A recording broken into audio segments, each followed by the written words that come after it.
নমস্কাৰ আপোনালোক সকলোকে পুনৰবাৰ আপোন চৰ্চৰ অন্য এটা ভিডিঅ'লৈ স্বাগতম জনাইছোঁ। আমাৰ অসমত 2026 চনত প্ৰায় 35 দিন বেংক বন্ধ থাকিব। প্ৰায় 35 দিন বেংক বন্ধ থাকিব। এয়া মানে আমাৰ অসমৰ মানে হলিডে বুলি ক'ব পাৰি। কেৱল বেংক বুলিয়ে নহয় বাৰু, যিমানবিলাক মানে চৰকাৰী প্ৰতিষ্ঠান আছে, বেচৰকাৰী প্ৰতিষ্ঠান আছে, তো সকলোৰে কাৰণে মানে হলিডেজ ঘোষণা কৰিছে। প্ৰায় 35 দিন হলিডে চৰকাৰী বন্ধ, অসম চৰকাৰৰ বন্ধ 35 দিন। তাৰ উপৰিও বিভিন্ন বন্ধ থাকে, যেনেকৈ ছানডে হৈ গ'ল, যেনেকৈ ছেকেণ্ড ছেটাৰডে, ফ'ৰ্থ ছেটাৰডে, এইবিলাকতো আছেই। তাৰ উপৰিও আপোনাৰ কেন্দ্ৰৰ কিছুমান বন্ধ থাকে, সেইবিলাক আছে। কিন্তু অসম চৰকাৰৰ বন্ধ হ'ব 35 দিন।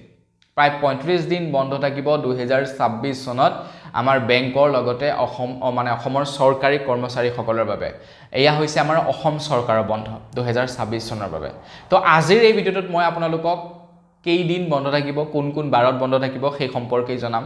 জানি থওক আৰু দৰকাৰ হ'ব, নহয় জানো? চৰকাৰী কৰ্মচাৰীসকলেতো জনাটো দৰকাৰেই। তাৰ উপৰিও যিসকল নেকি নৰ্মেল পিপুল আছে তেওঁলোকেও জানি থওক কেতিয়ানো বন্ধ হ'ব, কি কাৰণেনো বন্ধ হ'ব, সেইবিলাককে জানি থওক। তো ভিডিঅ'টো প্ৰথমৰ পৰা শেষলৈকে চাই থাকিব। মই শ্ৰীপাঞ্জি গগৈ, আপোনালোকে চাই আছে আপোন চৰ্টছ। আহক আৰম্ভ কৰোঁ আজিৰ ভিডিঅ'। আগবাঢ়িছোঁ আজিৰ খবৰটোৰ ফালে আগবঢ়াৰ আগতে সৰুকৈ এটা ৰিকুৱেষ্ট, যদি খবৰটো চাই ভাল লাগে লাইক এটা কৰিব, আৰু লগতে ভিডিঅ'টো এনেকুৱা এজন বন্ধুলৈ শ্বেয়াৰ কৰক যিজনে নেকি হয়তো চৰকাৰী চাকৰি কৰি আছে, নহ'লে ব্যক্তিগত চাকৰি কৰি আছে। তেওঁলোকলৈ এই ভিডিঅ'টো শ্বেয়াৰ কৰি দিয়ক। আগবাঢ়িছোঁ খবৰটোৰ মাজলৈ। খবৰ ওলাইছে জানুৱাৰী মাহৰ পৰা আৰম্ভ। জানুৱাৰী মাহত দুদিন বন্ধ পাব, 14 আৰু 15, মাঘ বিহু আৰু টুচু পূজাৰ কাৰণে দুদিন বন্ধ থাকিব। 23 জানুৱাৰীত বন্ধ থাকিব নেতাজীৰ জয়ন্তী, 26 জানুৱাৰীত বন্ধ থাকিব গণৰাজ্য দিৱস, 27 জানুৱাৰীত বন্ধ থাকিব বাথৌ পূজা, 31 জানুৱাৰীত বন্ধ থাকিব মেডাম মেফি। মানে জানুৱাৰী মাহতেই কেইবাদিনো বন্ধ থাকিব। নৰ্মেল বন্ধ থাকিব আপোনাৰ এইফালে প্ৰায় 6 দিন বন্ধ থাকিব, আৰু এইফালে 4 দিন হৈ গ'ল দেওবাৰ 10 দিন, আৰু আনফালে 2 দিন শনিবাৰ, মানে 12 দিনমান বন্ধই থাকিব বেংকসমূহ জানুৱাৰী মাহতে প্ৰায় 12-13 দিন বন্ধ থাকিব।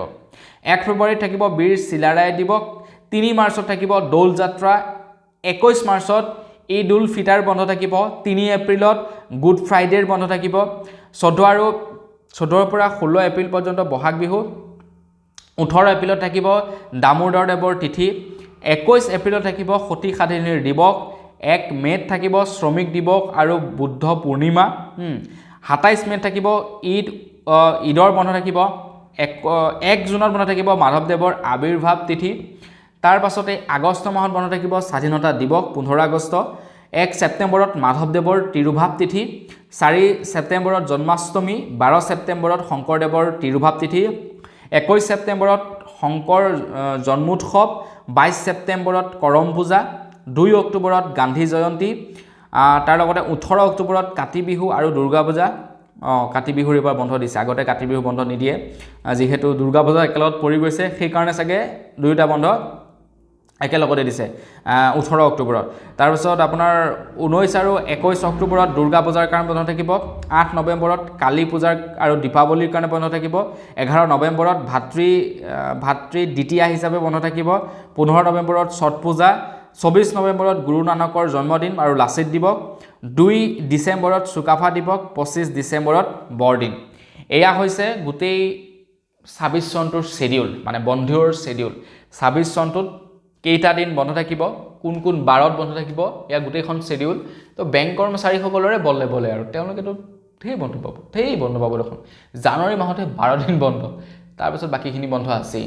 বাকী যিখিনি নেকি আমাৰ এনেই চৰকাৰী চাকৰিয়াল আছে তেওঁলোকে দেওবাৰ দিনটো বন্ধ পায়েই। তো দেওবাৰ দিনৰ উপৰিও এইখিনি বন্ধ, দেওবাৰ দিনটো ইয়াতে ইনক্লুড হোৱা নাই। গতিকে প্ৰত্যেক মাহত 4টাকৈ দেওবাৰ কমন বন্ধ, মানে গোটেই বছৰটোত 48 দিন, আৰু এইফালে প্ৰায় 35 দিন, মানে তামাম বন্ধ পাব। প্ৰায় 80-90 দিনমান বন্ধ পাই যাব এইবাৰ গোটেই বছৰটোত। মানে 3 মাহমান দৰমহা তেওঁলোকে বহি এনেই পাব বুলি ক'ব পাৰি, হয়নে নহয়? কমেণ্ট ছেকশ্যনত জনাব। তো বন্ধু বান্ধৱী কৰিব আজিৰ ভিডিঅ' জনাবলগীয়া সৰু এটা খবৰ ইমানে আছিলে। খবৰটো জানি কেনে পালে জনাব। তো পুনৰ এটা ভিডিঅ' লগ কৰি দেখা দিলে বিদায় মাগিছোঁ। ধন্যবাদ। জয় অসম।